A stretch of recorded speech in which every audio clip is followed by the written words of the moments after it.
ತಂದೆಯವರೇ ಕಾಂಗ್ರೆಸ್ ಹತ್ತತ್ರ ಹೋಗ್ತಾರೆ, ಯಾಕೆ ಅವ್ರು ಕನ್ವಿನ್ಸ್ ಮಾಡಕ್ಕೆ ಆಗ್ತವೆ? ಈಗ ನಾವೆಲ್ಲರೂ ಸಹ ಗಮನಿಸಿ, ನಾನು ಮೊದಲನೇ ಬಾರಿಗೆ ಆಯ್ಕೆಯಾಗಿರ್ತಕ್ಕಂಥದ್ದು. ಕಳೆದ ಬಾರಿ ಭಾಳಷ್ಟು ಬೆಳವಣಿಗೆಗಳು ನಿಮ್ಮೆಲ್ಲರಿಗೂ ಸಹ ಗೊತ್ತಿದೆ, ಏನೇನು ಬೆಳವಣಿಗೆಗಳಾಯಿತು, ಏನೇನಾಯಿತು. ಇವತ್ತು ನಾನು ಮೊದಲನೆಯ ಬಾರಿಗೆ ಶಾಸಕನಾಗಿ JDS ಪಕ್ಷದಿಂದ ಆಯ್ಕೆಯಾಗಿದ್ದೀನಿ. JDS ಪಕ್ಷದಿಂದ ಆಯ್ಕೆಯಾಗಿರ್ತಕ್ಕಂಥ ಸಂದರ್ಭದಲ್ಲಿ ನಮ್ಮನ್ನು ಜನ ಗಮನಿಸ್ತಾ ಇರ್ತಾರೆ. ಇವತ್ತು ಮೊದಲನೇ ಬಾರಿಗೆ ಆಯ್ಕೆಯಾಗಿರ್ತಕ್ಕಂಥ ಒಬ್ಬ ಶಾಸಕ ತನ್ನ ಏನು ಜನ ಆಶೀರ್ವಾದವನ್ನು ಮಾಡಿ ಗೆಲ್ಲಿಸ್ಕೊಟ್ಟಿದ್ದಾರೆ, ಅವನು ಯಾವ ರೀತಿ ನಡ್ಕೊಳ್ತಾನೆ, ಯಾವ ರೀತಿ ಜನರ ಮಧ್ಯೆ ಭಾವನೆಯನ್ನು ವ್ಯಕ್ತಪಡಿಸ್ತಾನೆ, ಅದನ್ನೆಲ್ಲವನ್ನೂ ಸಹ ಭಾಳ ಜನ ಇವತ್ತು ಭಾಳ ಸೂಕ್ಷ್ಮವಾಗಿ ಗಮನಿಸ್ತಾರೆ. ಜನಗಳ ಆಶಯದಂತೆ ನಾನು JDS ಪಕ್ಷದಲ್ಲಿ ಮುಂದುವರಿತಾ ಇದ್ದೀನಿ. ನಮ್ಮ ತಂದೆಯವ್ರಿಗೆ ಎಲ್ಲೋ ಒಂದು ಕಡೆ ಸ್ವಲ್ಪ ಅಸಮಾಧಾನ ಇರ್ತಕ್ಕಂಥದ್ದು ನಮಗೆಲ್ಲರಿಗೂ ಸಹ ಗೊತ್ತಿರ್ತಕ್ಕಂಥ ವಿಚಾರ. ಪಕ್ಷದಿಂದ ಸ್ವಲ್ಪ ದೂರ ಇದ್ದಾರೆ.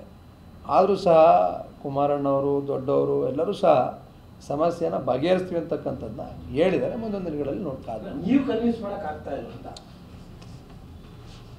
ಆ ವಿಚಾರ ಆಮೇಲೆ ಚರ್ಚೆ ಮಾಡ್ತೀನಿ. ಅದು ಇಲ್ಲಿ ಚರ್ಚೆಯನ್ನು ಮಾಡಲಿಕ್ಕೆ ಸಾಧ್ಯ ಇಲ್ಲ. ಈಗ ಅದು ನನ್ನ ಮನೆಯ ವಿಚಾರ ಆಗಿದ್ರೆ ನಾನು ಹೇಳ್ಬೋದಾಗಿತ್ತು. ಇದು ಪಕ್ಷದ ವಿಚಾರ.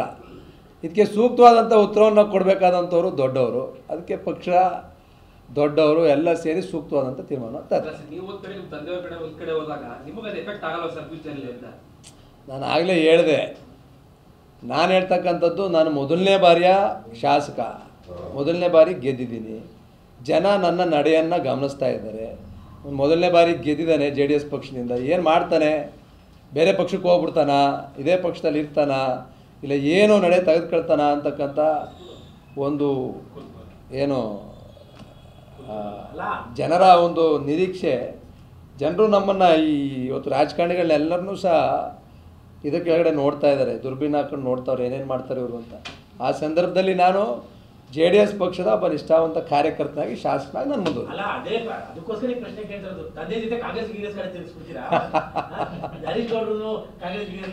ನಾನು ಸ್ಪಷ್ಟವಾಗಿ ಹೇಳ್ತೀನಿ, ನಾನು JDS ಪಕ್ಷದ ನಿಷ್ಠಾವಂತ ಕಾರ್ಯಕರ್ತ. ನಾನು JDS ಪಕ್ಷದ ಮೊದಲನೇ ಬಾರಿಗೆ ನನ್ನನ್ನು ಜನ ಆಯ್ಕೆ ಮಾಡಿ ಕಳಿಸಿದ್ದಾರೆ. ನಾನು JDS ಪಕ್ಷದಲ್ಲೇ ಇರ್ತೀನಿ.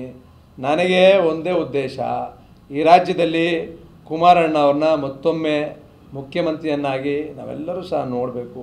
ಅವರಾದ ನಂತರ ಸನ್ಮಾನ್ಯ ನಿಖಿಲ್ ಕುಮಾರಸ್ವಾಮಿ ಅವ್ರನ್ನೂ ಸಹ ಅದೇ ಸ್ಥಾನದಲ್ಲಿ ನೋಡಬೇಕು ಅಂತಕ್ಕಂಥ ಆಸೆಯನ್ನು ಇಟ್ಕೊಂಡಿರ್ತಕ್ಕಂಥವ್ರು ನಾವೆಲ್ಲರೂ ಸಹ ಪ್ರಾಮಾಣಿಕವಾಗಿ ಆ ಕಡೆಗೆ ನಮ್ಮ ಕೆಲಸನ ನಾವು ಮಾಡ್ತೀವಿ.